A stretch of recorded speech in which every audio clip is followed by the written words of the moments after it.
I'm old enough to remember spreadsheets before graphical user interfaces, when really there was nothing you could do to format a spreadsheet.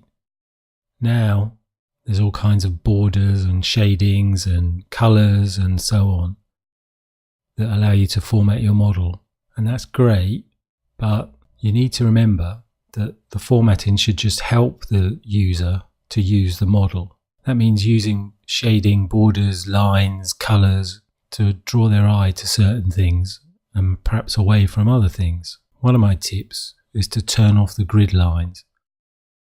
When I've said this in face-to-face presentations about financial modelling, this tip has actually had more resistance than any of the others.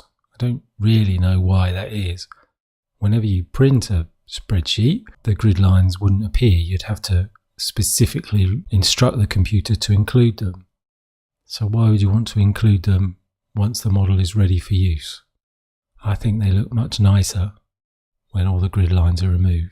Now, in the main spreadsheet applications, there's slightly different ways needed to remove the grid lines. In Excel, you do it like this, going to the Properties menu, Preferences menu, and deselecting grid lines. In Apple Numbers, it's much more complicated. You have to highlight a table, select all the lines in the table, change the border style to no border, and then they're gone. In Google Sheets, it's really easy because there's a menu for it. Under View, Grid Lines, and they're gone. As much as there are a million different colours you can use in a spreadsheet, use colours sensibly.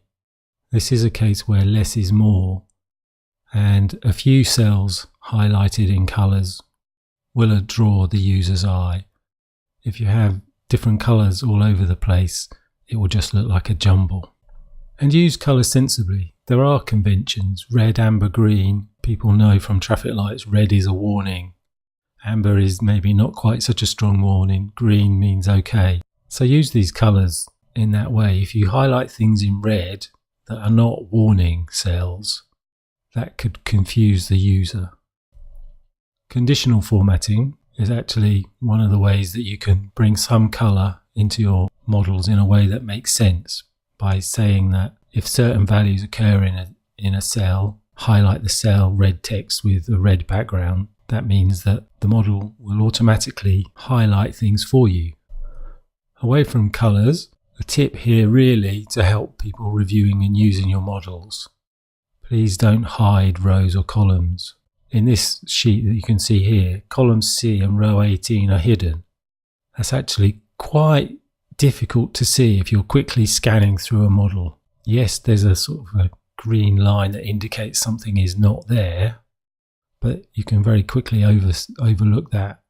And I have spent many hours scratching my head with models trying to find things that are hidden rows and hidden columns.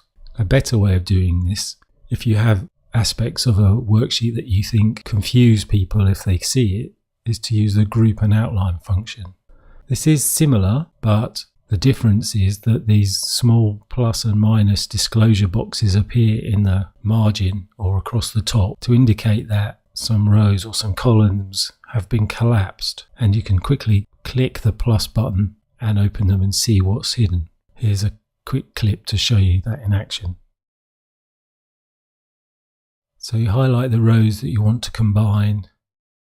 Under Data menu, you can group them, and immediately appears the disclosure.